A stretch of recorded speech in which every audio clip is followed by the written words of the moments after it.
Hey, it's Conrad Thompson. Thanks for checking out the podcast here on YouTube. Be sure to hit the subscribe button and the notifications bell. You'll get a notice anytime we upload some new content. And when I'm not asking Bruce, hey, how big was Batista's? Well, you know. One of the things I like to do is help people save money. And if you're watching this video right now and you're in a 30-year loan, man, you're overpaying your single biggest bill and you may not even realize it. I want you to do a little experiment for me. Take your calculator out, multiply your monthly house payment by 360 payments. That's how many payments there are on a 30-year loan. That big scary number, that's your total of payments. You're looking at that number? You know you can do better. Keep more of your own money right now and go to savewithconrad.com. Or maybe you've got credit card debt. Man, it's not a matter of if I can save you money with that. Your average interest rate on a credit card is more than 20%. And by the way, all the interest you pay on those credit cards, it's not tax deductible. Whereas the mortgage interest, well, that is tax deductible. So if you owe this debt, it's up to you how to pay it back. Doesn't it make sense to get the cheapest rate possible and the greatest tax deduction possible? Find out how much money you can save right now for free at savewithconrad.com. You don't need perfect credit. Even scores in the 500s can be approved, and it's no cost out of pocket. But maybe best of all, we're licensed in more than 40 states. We can help more families than ever before. But how much can we save you? Find out right now for free with a quick quote from savewithconrad.com. Hey, it's Conrad Thompson, and you're listening to Arn. And of course, we couldn't do it without the founder of the Four Horsemen, the Hall of Famer himself, the Enforcer, AA, Arn Anderson. Arn, how are you, man? I'm great this morning. I'm great too. How'd I do? Am I getting that thing you do down? You are. You got it down pat. It's going to be our signature. It is our signature. By the way, you have no idea what we're doing if you're not watching at adfreeshows.com, but Arn and I are getting in the rhythm of not only doing audio podcasts, but it's a video cast now. You can watch the video early and ad free over at adfreeshows.com. And today I'm really looking forward to seeing the video on you discuss and try to defend, if that's even possible, Starrcade 2000. It's the 20-year anniversary on December 17th. It's the MCI Center, Washington, D.C. Any good Washington, D.C. stories, Arn? Oh, well, believe it or not, been the fact that a lot of people had to take public transportation to get down to Washington, D.C., to the arena, and that's how they came to the show. And that a lot of times we had to regulate the ending of a show to accommodate public transportation going the other way. That's something nobody ever thought about, I bet you. No, I haven't. And it was just that one market in particular that it was very important. And if, you had to accommodate them, and we had to shorten shows and all kind of things. They were, once again, people that go through all that actually get on a bus to come downtown or a train or whatever it may be to go to a wrestling match are rabid 4-star fans. That's all I can say. And I applaud them for doing that over the years. And it just really shows their loyalty. Individual stories. We always went back to Baltimore. If we were flying out, we didn't stay in DC often. So not many stories from there. Other than I think over the years, they had some very successful shows. I just wouldn't have put one so strongly that's about Thanksgiving and Greensboro and all that. I wouldn't have put this show in that town. It's just me. Well, this is a big deal. Starrcade 2000. It's the very last Starrcade. And unfortunately, you're not able to wrestle on this one. We've recently reviewed over at adfreeshows.com your last big pay-per-view match, which was Halloween Havoc 96. So you weren't on Starrcade 96, 97, 98, or 99, because you were out of the ring. But even in 95, you weren't on the show.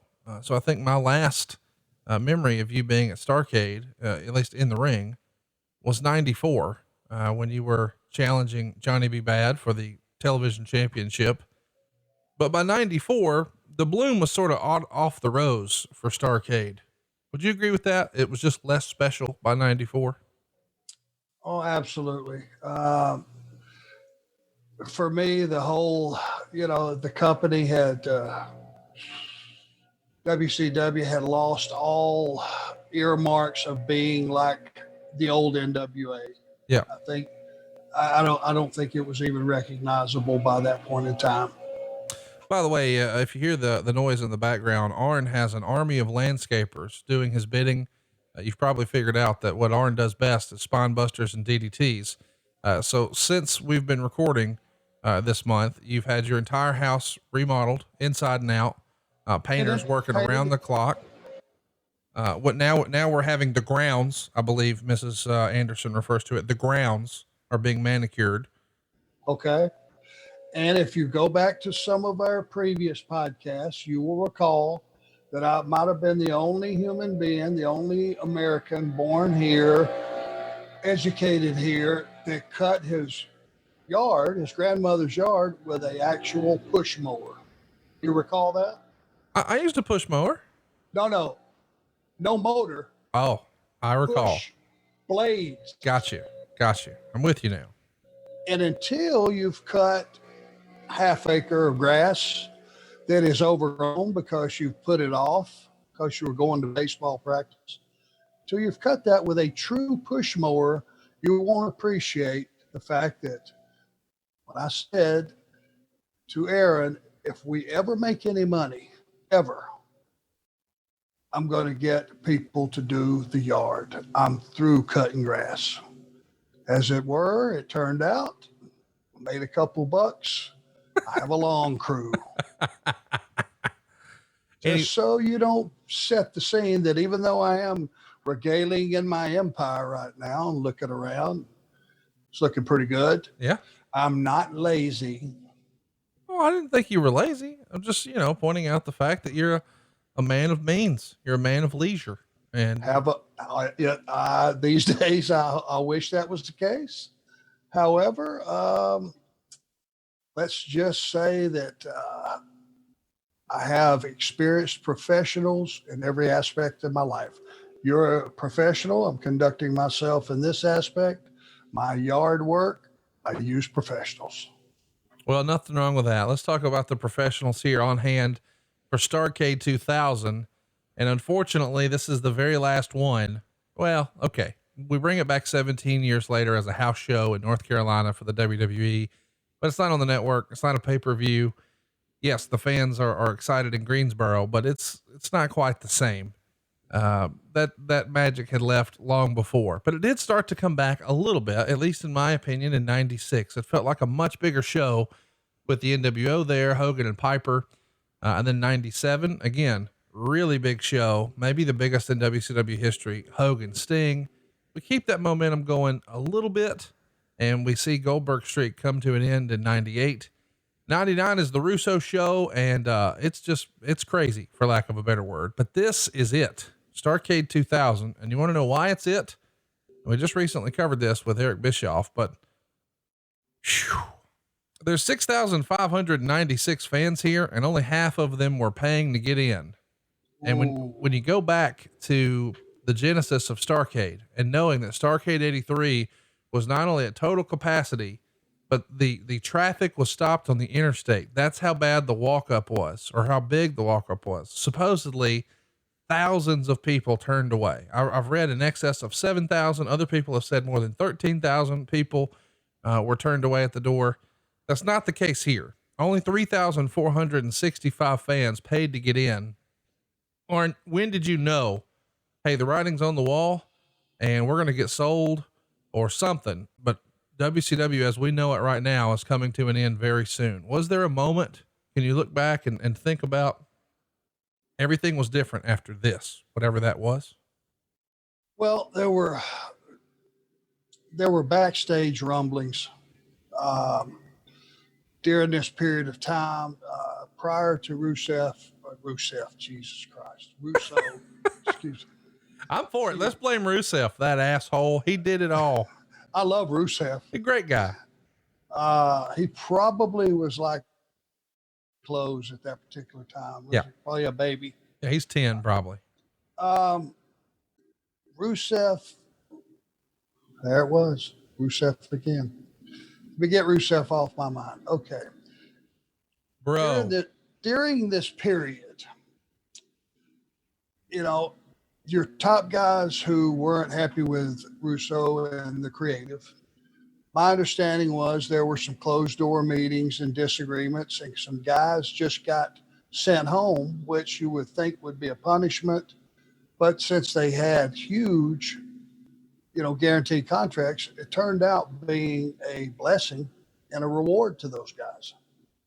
This was happening a little bit along. You have to understand, but when you have a guy, whoever it may be, a Flair or a Sting or a Kevin Nash or somebody that's not on the show, you start asking questions. If you're trying to save your ass here and try to, put the fire out in the company, try to rebuild something and make this work, you got to ask why those guys aren't there contributing.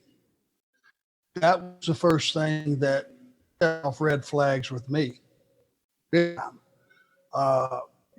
got to have your players. It doesn't matter if there's been an argument with, the guy that's trying to write the show now. It doesn't matter. You got to pull together. This is your livelihood, your family's livelihood. And if a company that size goes out of business, and that was some of the rumblings starting to have that they were going to company, man, if you don't know much about the business, if you don't realize that makes it now pretty much a monopoly. And the word monopoly scares the piss out of me when it's used to anything except to get a board game. Monopoly is a bad word. It is a bad word. And to your point, there's a lot of talent that's not on this show. Sting's not here. Booker T's not here. There's a lot of folks who are not on this card. Kevin Nash, you mentioned, is going to be teaming with Dallas Page, but there's just a lot of talent that's not present for this one. And it's kind of weird that we don't have Ric Flair in a wrestling match here. He's going to make an appearance on the show, but he's not in the ring. Let's talk about, sort of where we are as we head into this. Brad Siegel holds a meeting to announce to everyone on December 8th what the future of the company will be. And Meltzer would report the rumor and innuendo is that Terry Taylor, Johnny Ace, Craig Leathers, and Tony Schiavone had all pitched to be in charge of the company. But the reality is Eric Bischoff is trying to round up some cash and do a bit of a takeover, a purchase of WCW. And we know that's not going to be successful because Kellner is going to say, we're removing the programming from TNT. So if there is no TV show, what are you buying? When you heard that Bischoff was trying to put together a group of investors to buy WCW, did you think that was a positive thing at the time, or had you lost confidence in Eric by 2000? Well, I mean, no, it's a hard job. That company for the longest time, in its infancy, everybody was happy with them just doing television and that being it. There weren't house shows being run when they first purchased the company. It was just TV. And it was one of those deals. But as you started adding more and more talent, in order to pay for that talent, you've got to start running some live events. And, there must have been 5, executives during the 12 years that I was there that were in charge, but those were names, that we never had a face to go with them because they were never around. Right. And, so it was almost like a fictitious boss that had a name tag to him, but you couldn't find him. He wasn't anywhere. There was no way you could just set up a meeting with somebody like that. There were just so many things, the company flamed up so huge with the whole NWO thing and the company and battling the NWO and all that. It went from mediocre to red hot and now headed down, and it was just a frightening time. It really was. It's also frightening to see how low of a priority the program is. Nitro is going to be preempted for a David Copperfield special on TNT. Not only that, but you're going to miss shows for Christmas and New Year's. And, it shakes out to where 3 of the 4 weeks of TV here are not going to air the program. That has to be something that gets everybody nervous. It's one thing to get preempted once a year for a dog show or once for, a tennis match. But man, when 3 out of 4 are preempted, it kind of tells you where you are on the totem pole with the station. Wouldn't you agree? Yeah. I mean, it was,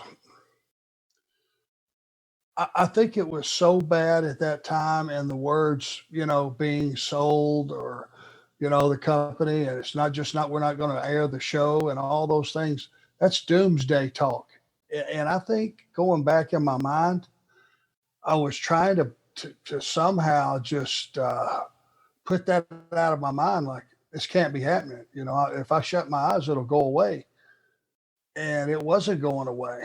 And, when we heard about Eric and investors and buying the company, well, that at least meant the company was going to survive. Right. Whether or not I would have been one of the ones to survive with it, who knows? But even a chance, a shot in the dark, was better than no hope at all. Let's talk about some of the other things that are happening as we get here. Of course, one of the things we need to discuss is Goldberg. He's a few years removed from being one of, if not the biggest star in the company, but he's going to make an appearance on a radio show where he suggests that he thinks Vince Russo, who at this point is no longer actively writing TV, but I think he's still getting paid by WCW. He thinks that Russo may have actually been a plant sent by the WWF to ruin the company. I realize this is conspiracy theorist stuff, but do you remember any of the boys in the back really subscribing to that theory that, hey man, this is going the other way. I wonder if Vince sent Russo down here to kill us. A lot of people thought that. Really? Believe it or not, they sure did. They sure did. And I guess it was probably because the fact that he, if you're in that chair, this is just me, and I'm not qualified to be in that big chair and be responsible for a show that big and a company that big. But to me, no matter what a talent had to say derogatorily about my running of the company, or disagreeing with the way I was going, or the routing, or the way I was using talent and all that stuff, irregardless of that, I would have figured out a way to patch the holes and make it work, because one thing I can do is recognize talent, and talent that can make a contribution, or just talent. I can go out and watch 3 weeks in a row, a talent live, tell you if he's over or not, or if he's getting over. I'm able to spot that. With all those guys going home, and then you send Rusev home, or Rusev, Jesus Christ, I'm gonna kill myself. Russo went home, you can put fingers in a boat that's got a few small holes and maybe get to shore on it. This thing is about to crack open. But there was, and I think most of the thoughts and the conversations that he was sent down to sabotage the company was because of his style of writing. Huge buckets of blood getting dumped from the ceiling on guys. Just the wacky ways that the characters that he used, using the young guys and all these weird characters and these weird names, General Erection and all that stuff. It's almost like the guy was just, in a lot of people's mind, I don't know that I ever thought that, because it just seems like, nobody can keep a secret. Right. Having him sent down by Vince to kill the company, that was just a little bit far-fetched, but there were very real conversations that it was a possibility. Let's get to the show itself. We've got 3 count, winning a 3-way ladder match over the Young Dragons and Jamie Noble and Evan Courageous. So a lot of talented folks here. Hayashi, Yang, Moore, Helms, Jamie Noble, Evan Courageous. 13 minutes and 51 seconds. Meltzer really dug it. He gave it 4 stars and said this must set the all-time record for number of ladders used in a match. They really do deserve a lot of credit. It's pretty innovative. The fans weren't with it at first. They want to see the quote unquote big stars. So they're even doing the boring chants, but they win them over with one car crash after another. As a kid, even at the time here, I absolutely love this match. Now I wonder Boy, how safe is that? I hope everybody's okay. And I'm sure you probably had a similar feeling watching this one back for the first time in 20 years. Yeah, I mean, from the first time I saw one of these matches until yesterday, my one fear is for the talent. I never want to sit there on my couch or at a monitor and see a at least in the very least, if not a friend, a co-worker Yeah. get paralyzed or get injured or get hurt or God knows what in a match like that, because it's like, well, God, we knew it was dangerous, but obviously the business has evolved and it's going to be part of the business. All we can do is try to make it as safe as we can.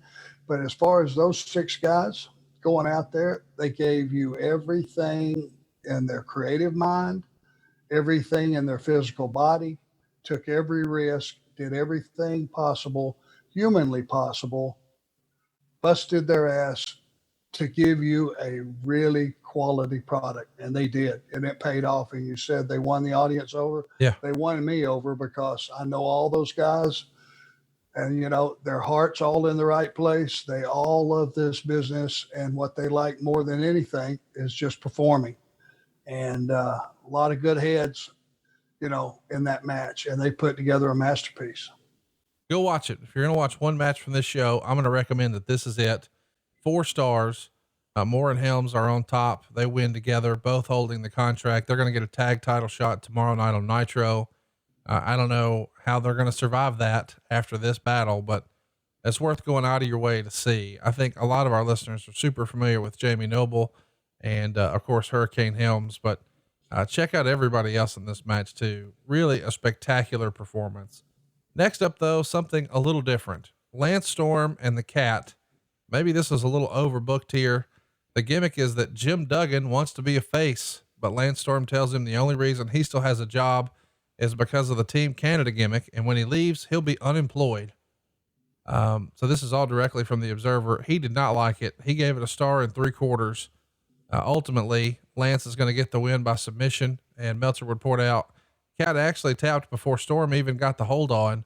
To make things more confusing, Storm and Elix Skipper attacked Duggan after the match, but guess who made the save? The Cat.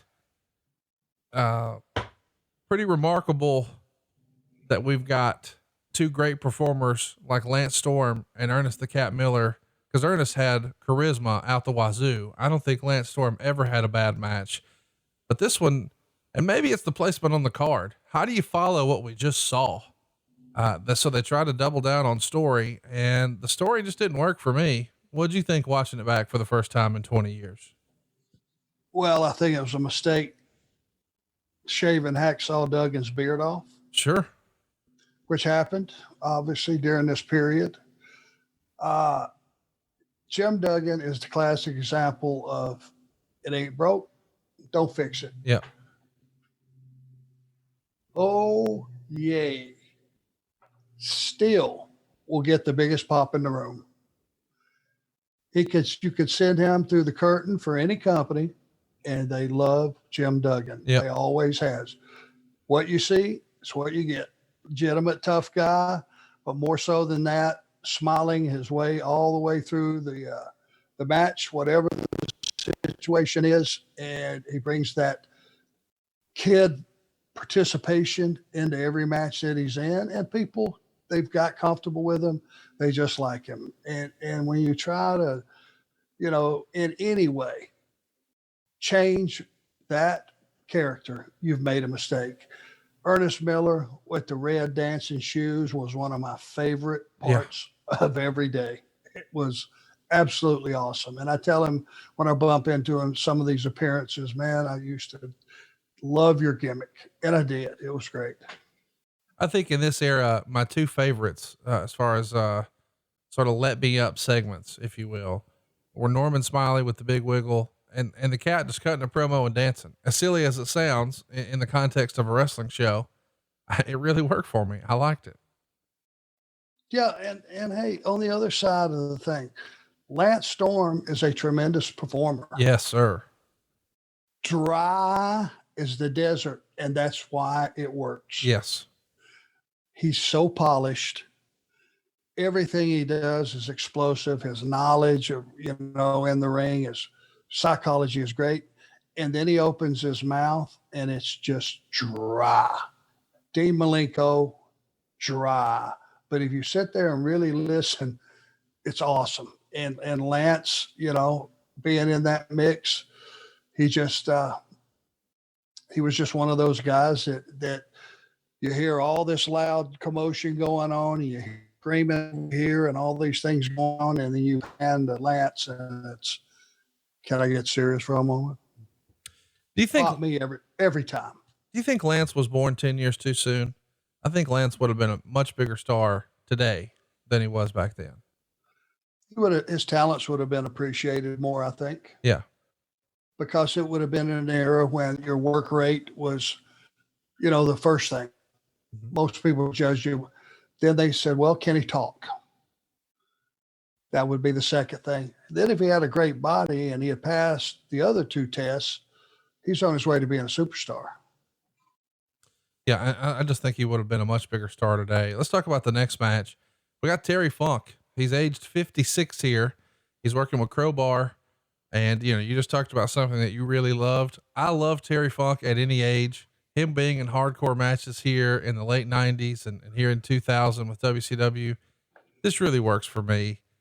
Crowbar, friend of the show. He's going to be in a losing effort. Terry Funk gets the win and wins the hardcore championship in 10 minutes and 21 seconds. Meltzer would say it was a typical backstage weapons match, but probably due to Funk knowing what to do and when, it seemed to cut above the usual backstage overdone weapons brawl. 2 3/4 stars. I loved it because I'm a Terry Funk mark, and I admit that right up front. What'd you think? I think Terry Funk could go to the ring, have his entrance without an opponent ever coming out. You could ring the bell and he could have a match with himself all over any arena in the civilized world. And when it was over, you could have a finish and you wouldn't be disappointed. That's Terry Funk. I've heard of wrestling a broom. I've never heard of having a match with yourself, but if anybody could pull it off, you're right. It's probably Terry Funk. He just was one of those characters that he wasn't a character. That was him. That was him 24/7. I'm sure that one of the funniest things on earth was the alarm going off at Terry Funk's ranch, him knocking the lamp over to get the light cut on, trying to swing his legs out of the bed so that he could be sitting, and then the battle to pull himself up by the chandelier to get standing. And we haven't even got to the breakfast room yet. I would love to have a camera and follow him through a 24-hour day. It would be awesome. It would be awesome. He needs his own reality show. For sure. Next up, we've got, a match that nobody really knows who won. It's Chronic, which is Brian Adams and Brian Clark taking on Big Vito and Reno. Kind of weird here. I don't know what to say about this one. Meltzer would say, who knows who won? The whole storyline here is that somebody was paying Chronic to take over Vito and Reno. The announcers brought up Marie, thereby eliminating her. The bookers have to be one step smarter than the predictable story, so it ended up being Reno. However, Adams throughout the match kept chasing Marie looking for the money, even though the job wasn't done, while Marie denied it. The crowd was totally dead for all this, and it was the second time they had done a swerve on the show, and unlike the first time, nobody cared. After Reno used his roll the dice on Vito and pinned him, he threw the money to Chronic, who weren't even the ones who got the job done. He was the one. Dud. I don't know what we just watched here. Arn, could you make sense of this watching it back? Nope. And I don't know how they ended up in the steam room or the shower as part of this. Do you? Chronic? No. How that was part of the story? The whole thing's weird. I mean, I like Chronic as a team, and I don't mind Big Vito and Reno, but the story here, this is the one. Yeah. There wasn't a plausible one. Was there? No. I think it's throwing a match out there to get everybody booked so that you know, they're on TV. There's some justification for what they're paying them. But do I think anybody sat down and really thought about this to make it, good for the talent? And that's in the end, number one priority, make it good for the audience to where they can understand it. It's entertaining. You got something you can hang on to and buy it into. And then it's to make it right for the talent so they can go out and tell that story. And I just got a feeling there wasn't a whole lot of prep done on this one. It was just a random booking and, oh, okay, here's what the story will be, almost after the fact. Let's talk about the next match and the performers within it, I guess, most importantly. Bam Bam Bigelow is going to lose to Mike Awesome. They have totally botched Mike Awesome here in WCW. He came in as the ECW champ. They try him as the fat chick Thrilla. They try him as that 70s guy. They just don't let him just be a badass. We're starting to see some of that here. I guess they're trying to position him as the career killer. I never got to meet Mike Awesome, but as a kid, he was one of my absolute favorites to watch. What did you think of Mike Awesome?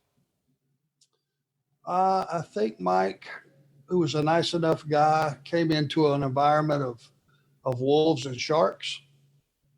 And I think there was a little bit of sniffing out that, hey, this guy's, he's a big star with ECW. He's going to be a big star here. I think the antenna kind of went up on a lot of the top guys, the more vicious top guys and the smarter top guys. And they figured we're going to have to get this guy to sabotage himself, or we're going to have to sabotage him. And it was not too many TVs you started to see adding layers onto his character that he didn't need, putting in precarious situations instead of just winning for 9 weeks. If the guy was big, he was a good performer. The easiest way to get a guy over today, tomorrow, 25 years ago, put him in matches that have enough time, give him an opponent that knows what time it is, and just go out and win every week and have good matches. And, I don't think he really had a fair start. If he would have came to the company 10 years earlier, who knows what the guy could have been. When you're talking about big guys who are smarter and vicious, maybe putting the kibosh on him, we're in code talking about Kevin Nash, are we not? No. A lot of big guys, it could have just been guys that didn't necessarily want to go out and bump around for the guy. They didn't want to, showcase the guy. Certainly was not alluding to Kevin. But I mean, you had the Steiners, you had a lot of big guys that worked for that company. And, certainly if you paired him off the Goldberg, what that finish was going to be pretty quick. Yeah, you do. Can't go there. But hey, that worked. I was in full favor of Goldberg going out every week and thumping guys because nobody else looked like him. The athleticism, the striking, even though he was not a great worker, he wasn't out there long enough to become a great worker. Right. But that's fine because you knew what you had and you go with it, and the entire company got behind it. What about Bam Bam Bigelow? This is a guy who was a big star for Vince once upon a time. I think a lot of people assumed he was going to be a top guy for a long, long time. Instead, he carved his own path, became an ECW world champ, did big business over in Japan. I don't know that he ever really reached the heights in WCW that folks expected.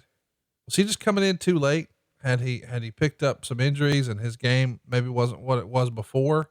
Did he just not fit well politically?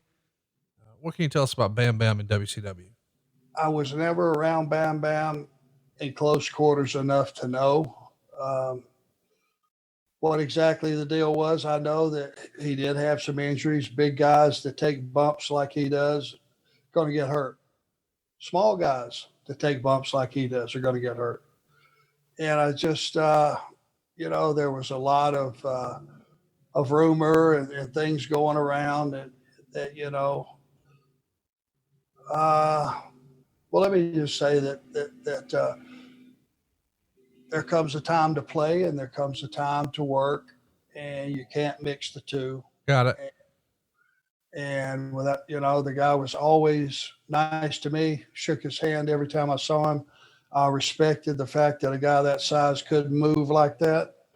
And it was just another one of those casualties of an era where there were a lot of casualties, and everyone was as hurtful as the one before it, and as disappointing and just sad. And he was a young man that should have lived a lot longer. Oh, no doubt. No doubt. Well, they have a match here. Mike Awesome's going to get the win, 8 minutes and 36 seconds, but, they're doing some gimmick stuff here where Bigelow's punching his hand through a window and his forearm's all cut up.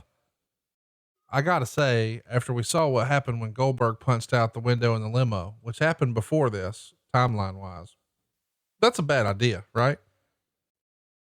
100%. 100%. Surely to God, on this particular version, they were using candy glass. I right? sure hope so. The sugar glass, I think, is what they call it, right? Is that okay? Not being a guy that worked a match around punching a window out ever, I'm not really skilled on the terminology. I was always of the opinion that you open the door first and roll the window down, but yeah, you do things a little differently. That's true. And I can tell you the window that Goldberg punched out was not what did you say it was? Sugar glass. Yeah. No, it was the real deal. And it cut the piss out of him. I was right there close, and it was nasty. Yeah. I mean, it was nearly life or death. I mean, he hits the wrong artery there. He's a goner.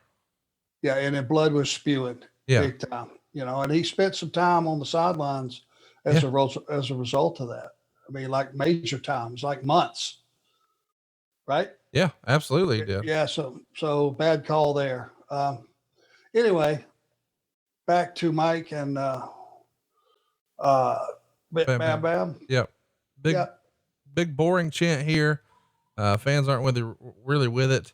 They wind up on top of an ambulance. Bigelow goes through the roof. So we've had a couple of swerves. Now we got stunts. This is probably not your cup of tea so far, huh?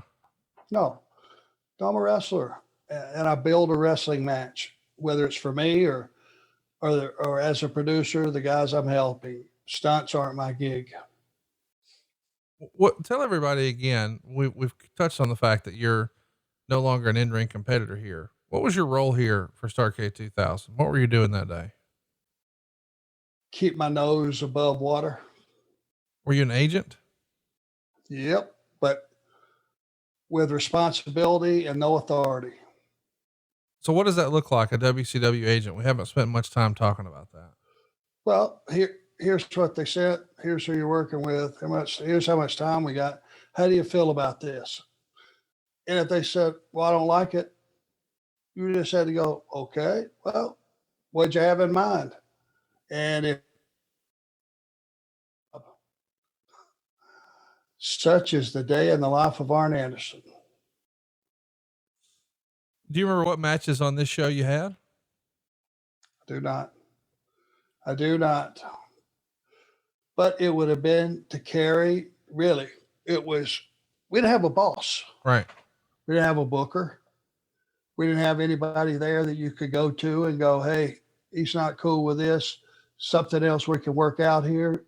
You want to help me figure out what we should do, or should we hold the guy to doing what you want and, pay the consequences? I mean, what was those deals? In those days, it was really just a carrier of some basic information, opponent, position of the card, how much time, eventual winner / loser.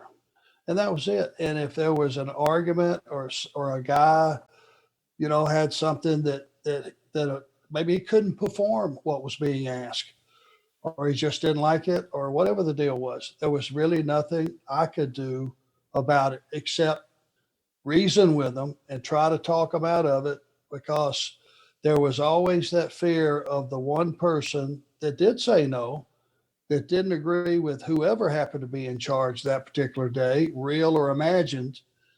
and he could say, okay, send him home without pay. Let's keep going here and let's talk about the next match. Your favorite, General Hugh G. Rection, which I have it on good authority was your nickname in junior high, beat Shane Douglas by DQ in 9 minutes and 48 seconds. We've got lots of, run-ins and outside interference here. This is just hard to watch. Meltzer would say, no matter how hard the talent worked, the scripting at this point was killing the show. 3/4 of a star. What'd you think here? Sinking ship.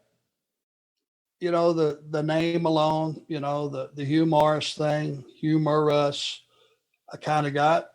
And he, you know, Bill's a big guy. He's another big guy that can really move for a guy his size, you know, a top rope moonsault for a guy that size. That's pretty damn impressive. Oh yeah. But huge, what was it? Huge erection. Huge erection. Yeah.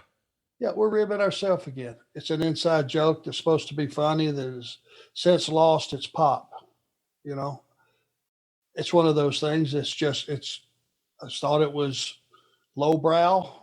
That's the best we could come up with. You know, it's all these sexual innuendos and stuff you're throwing out there on, you know, on TBS, which is you know, it's a PG product. It should be. You've put over Hugh Morris as a performer before. What about Shane Douglas? We haven't spent much time talking about him before he comes into the company this run, because he had been here before. Boy, he was pretty vocal about your, at the time, best friend, Ric Flair, cutting all kinds of promos about him in ECW and calling him out and saying mean and nasty things. And now he's here in WCW. What was your relationship like with Shane, and what did you think of him as a performer?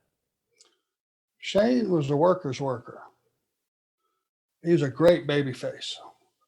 I worked with him a few times, you know, and when they had him and Johnny tagged together, we worked some tags with him, but I worked some singles with Shane, and I thought he was a very polished babyface. And then when he, you know, ECW as a heel in the face of the company and, you know, their champion, I thought he did a good job with that. It's not easy to switch sides and be as good as you were as one or the other. Right.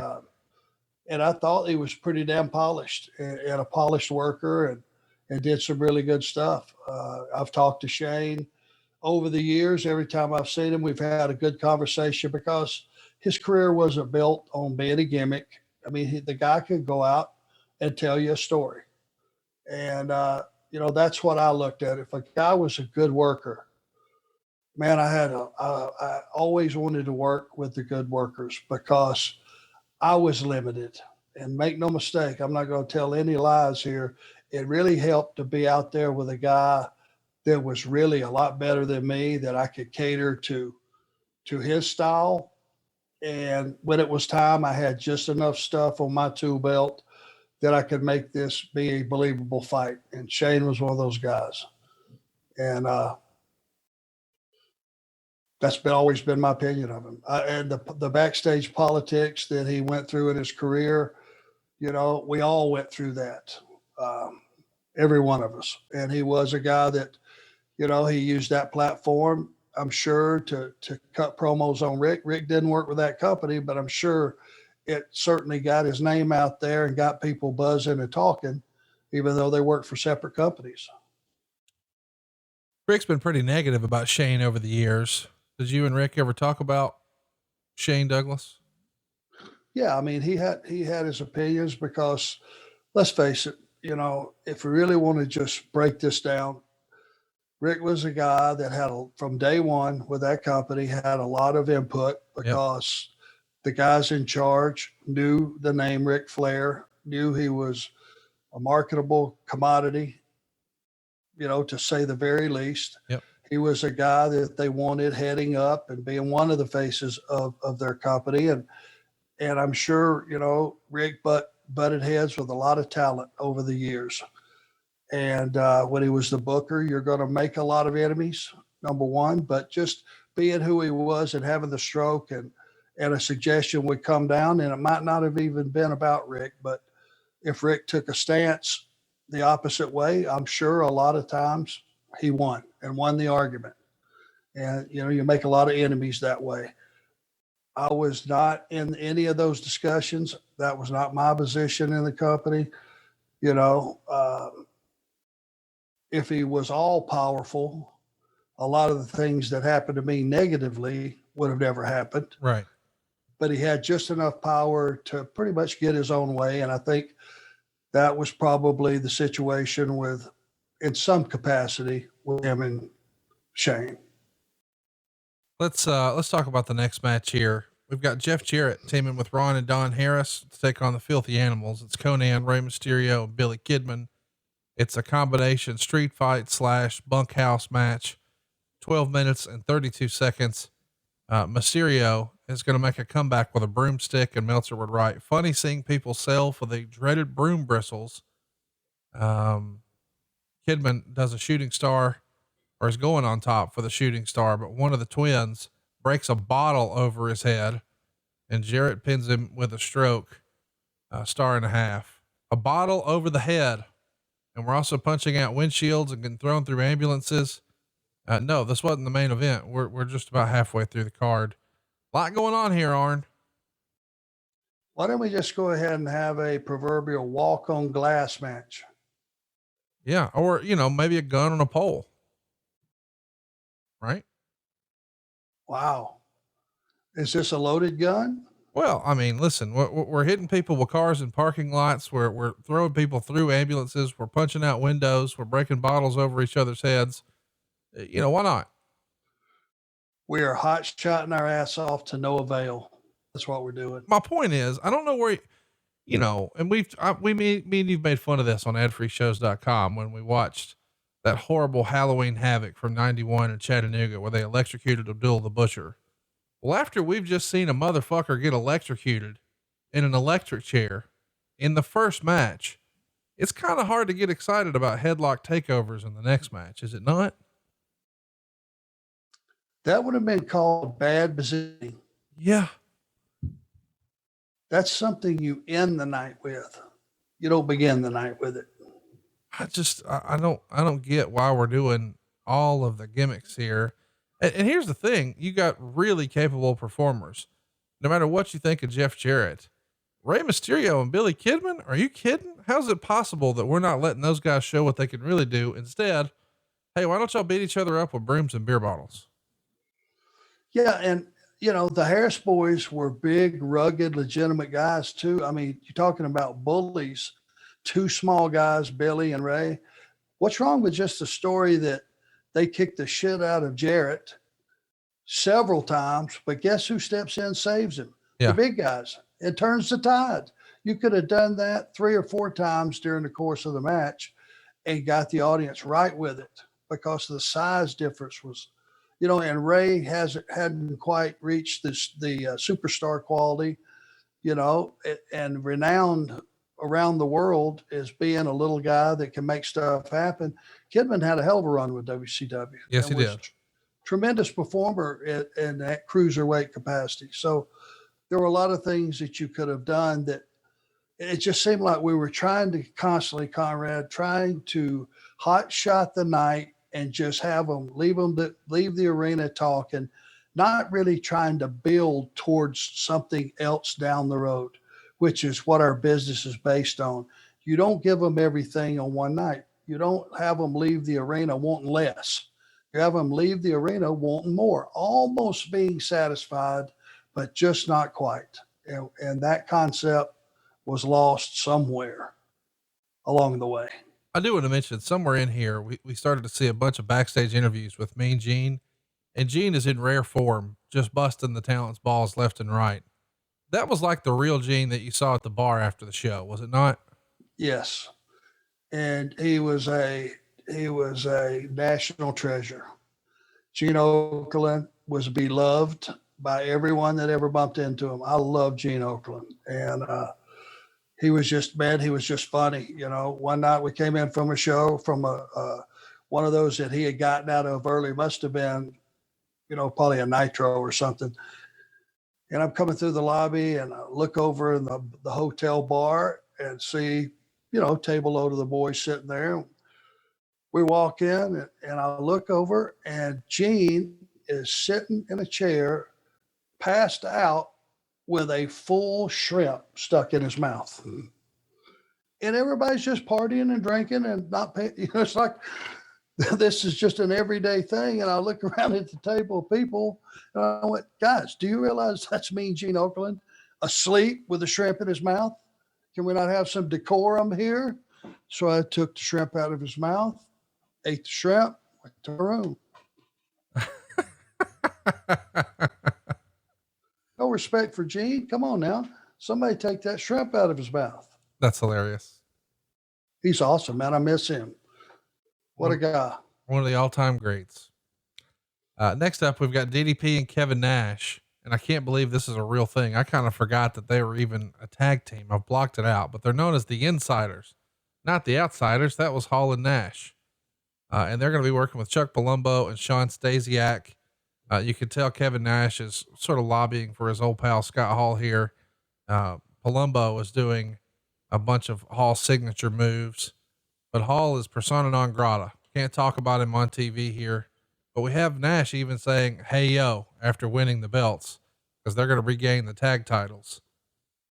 This to me, is four talented guys who are certainly putting together a very good match. It's 3.5 stars, but man, the Hey Yo stuff and Palumbo wrestling like Scott Hall, it just feels a little too cute and inside.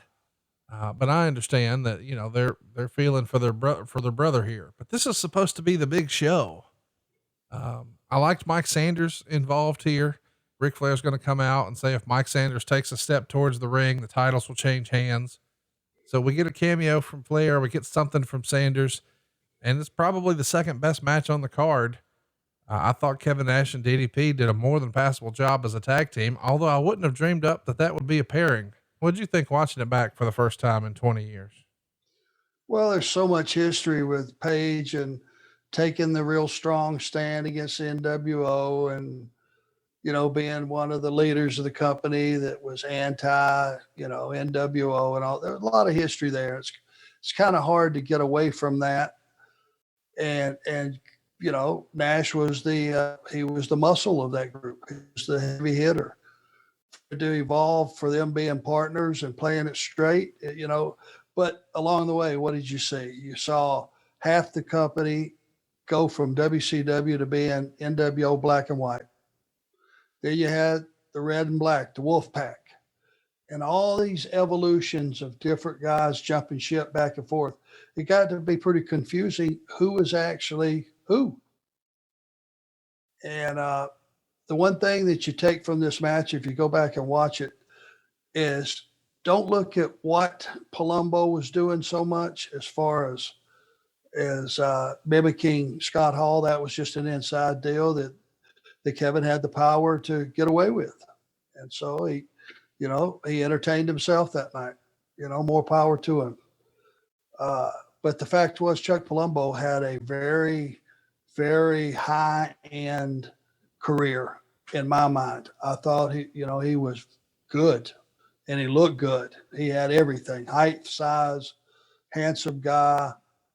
Thought he was an excellent performer. And, whatever happened, for him to fizzle out, I know that he went a different direction, has a car detail, something, auto body shop, restoration, something in San Diego. But I thought that guy really had the opportunity to be a big star in the business.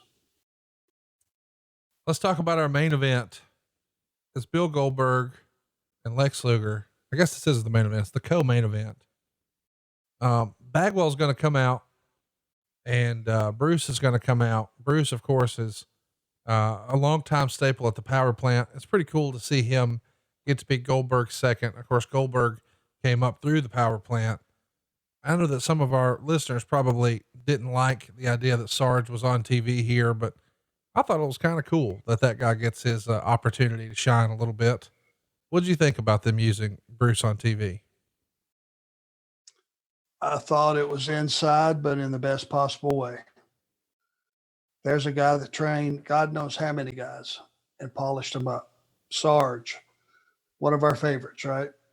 Sergeant Buddy Lee Parker He, is what you probably saw him as on TV, but behind the scenes, yep. he's one of the more important people in WCW. He's helping some of the guys who have some natural athletic ability learn the wrestling craft at the power plant. And the power plant was really important to Bill Goldberg. So I don't know, maybe it was too inside, but I kind of dug it. No, it wasn't too inside for me. It was a guy getting a little bit of a reward for putting all the years in and the contributions that he made. You know, you'll never be able to put enough credit to the Dr. Tom Pritchards, to the Sarge, to Fit Finley, to the guys that no one ever sees in the afternoon get out there and take prospects and turn them into performers. And that's a few guys that have trained more guys. If you sat down and made a list of all the people they had trained or worked with them on a particular week, well, say The Rock was coming back for a match and he had to have somebody to go get back in, a little bit of ring shape with that week. Those guys that are chosen to go in that role. And that's what you had here. Buddy Lee Parker, he, spent a lot of time, I'm sure, with a lot of talent, teaching them to respect the business, to earn your way into the company. And he would help you with your tools. And I thought it was pretty cool. Now, the match was with the run-ins and all the mess was just a jumbled up. I couldn't keep up with it, to be honest with you. Yeah. Bagwell's going to start attacking Bruce, and there's some chair shots after the bell. Either way, Goldberg pins Lex Luger 7 minutes and 19 seconds. We're going to send fans home happy with a Goldberg win. And now our main event, Scott Steiner, Sid Vicious. Scott gets the win, 10 minutes and 14 seconds. Of course, you probably had an idea there's going to be some shenanigans. There has been at everything else. We get a ref bump. We get people getting hit with pipes. Jeff Jarrett's going to come out trying to swing a guitar. Of course, he's going to hit Sid, but instead swerves and hits Scott Steiner because that's what we do. Then Steiner nails a couple of low blows and the recliner, and the referee's going to stop the match. 2.5 stars. I got to tell you, and I know we might disagree here, but I loved Scott Steiner as the WCW World Champion. I think he had credibility with the audience going back several years, even back to probably 91 before Flair left. He had that singles match with Flair, and we've discussed here before that Flair, because of the politics, sandbagged Scott Steiner. And when Steiner finally gets his run as a big tag team, not as a tag team, but as a single star, he makes the most of it as Big Papa Pump. He totally reinvents himself, and he was believable. And Sid Vicious, of course, had a crazy good look, and he needed somebody or Steiner needed somebody to be physically imposing on a poster, I suppose. Sid Vicious checked the bill, and Scott Steiner picks up the win. I liked it as far as we're establishing Scott Steiner as our top guy, but it didn't feel like a Starrcade main event to me. What about you? Well, if you took that poster and sat it in front of anybody that did not know the business or did know the business, and you just had Big Papa Pump and Sid, you would look at that and go, I got to buy a ticket to that. Yeah. I have got to see that. Scott Steiner is one of the rare entities in the history of this business that was, when he first came in with his brother, they were a great tag team. I loved working with those guys. There are going to be teams and there are going to be talent that are going to tell you, man, the Steiners ate me alive and all that, which was true. I was never put in that position just because I was positioned well enough in the business that they trusted me and they knew I wasn't going to try to pull any bullshit with them. And with all kinds of different partners, I had some great matches with the Steiners because they worked their ass off and gave as good as they got. Now, when Scott Steiner became Big Papa Pump, he was unrecognizable. I've never seen a guy transform his body. Now, he had huge arms, was in great shape, when he was young, but he looked like a guy, Conrad, that could have went on the stage without any prior experience and won the Olympia bodybuilding. Right. I've never seen anything like that in the business. A guy make that kind of change. And he had that character and he had that rage and anger in him that was very real, you know, and him in that role as the lead heel, when him coming out of there, out of the chute with the chain mail and the steel pipe in his hand, man, it was a spectacle in itself. You know, it was never lost on me. I would just sit there and I would look at the guy and I would look at whoever else was watching with me and I would just go, my God, that's about all I could get out because it was incredible. And he certainly found a spot for him. He was the one thing on this show and the one thing of that era I knew was not going to change. You knew what you had. He was going to come through that curtain and raise holy hell till he decided to come back through that curtain. And you knew that he was out of control and pushing the envelope and doing all things in the name of being a heel, you know, that you could possibly have gotten away with during that time. Well, one of the things I wanted to mention, since we did talk about the poster, is Scott Steiner is on the poster along with Goldberg, Booker T, and Sting. And I don't know that there's anything more WCW about the last Starrcade. Half the people featured on the poster aren't even here. A Starrcade happening without Sting in the ring, without Flair in the ring, just left you feeling flat, especially when you realize, you know, with the benefit of hindsight, it really is the last one. I think your true WCW fans will just tell you it was, you know, there were a few remnants of the old days, very few. They were just watching a show out of respect. It was more Starrcade than it actually was about the card. It was about the event. Well, that's going to put a bow on it. Starrcade 2000. You watched it back for the first time in 20 years, Arn.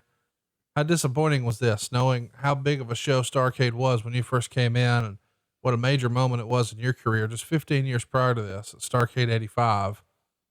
And now you see the state it's in here in 2000. It's gotta be pretty depressing in hindsight.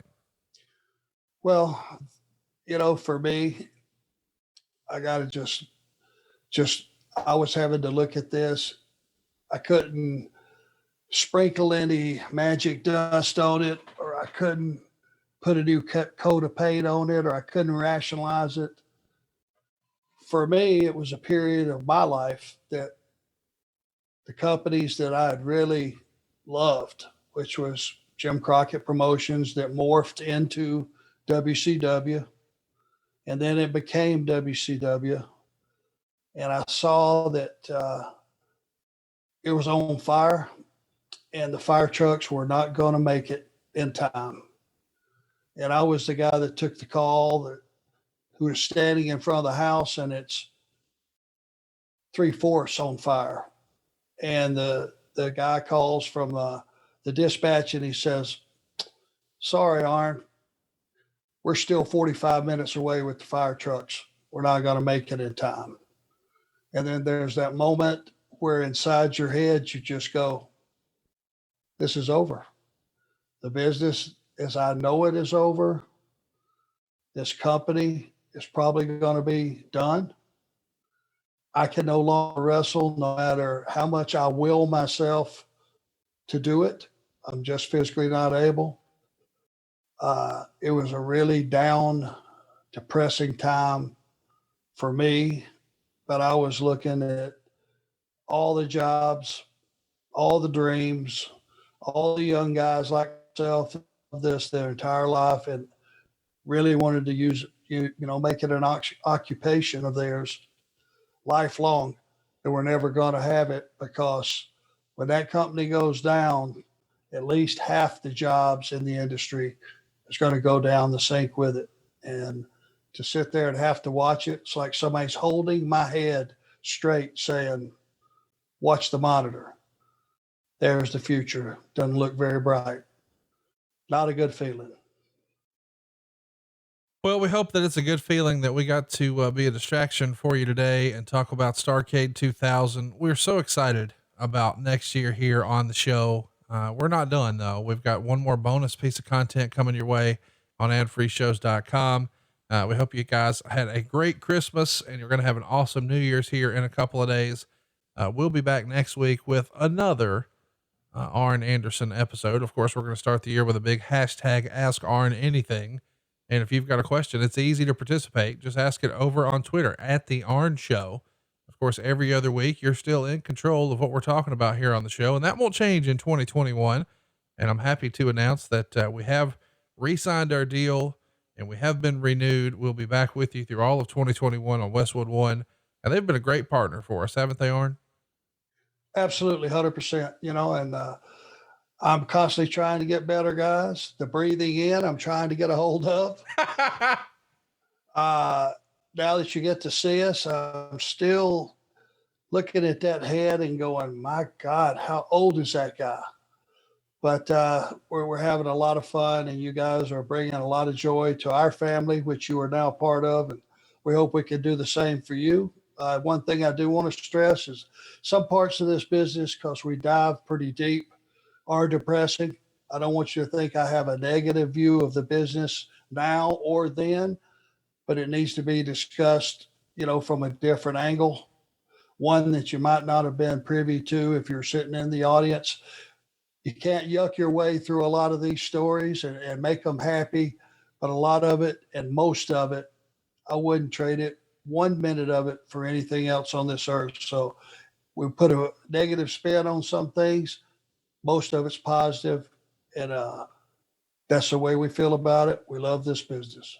Yes, we do. And we're excited to be with you, Arn, and thank you for taking time out of your day. And thank you guys for hitting that subscribe button. Hope you'll join us for these shows early and ad free, and enjoy the video over on adfreeshows.com. Until next time, until next year, I guess, next week, next year, same now. He is at the Arn Show. I am at Hey, it's Conrad, and we are out of time. We'll see you back right here next week on Arn. Hey, it's Conrad Thompson. Thanks for checking out the podcast here on YouTube.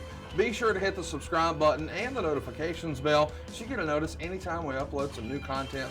And go save yourself some money right now. If you're in a 30-year loan or you have credit card debt, it's not a matter of if I can save you money. It's a matter of how much. Find out right now for free at savewithconrad.com.